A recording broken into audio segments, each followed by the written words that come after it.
First, open Google Drive. Click the New button, and a list will appear. From there, select File Upload. Now choose your desired file or files and click Open. Wait for the upload to finish. And while you're waiting, feel free to subscribe to our Step to Expert channel and turn on the bell icon.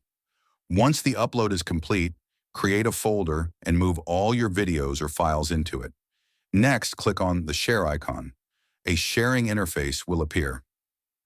By default, it will be set to Restricted, Only Me. Change this to anyone with the link. Now copy the link from the Copy Link option, hit Done, and share the link with the person who needs the file. They can simply open the link and download the files on their own. Please subscribe for more tips and tricks.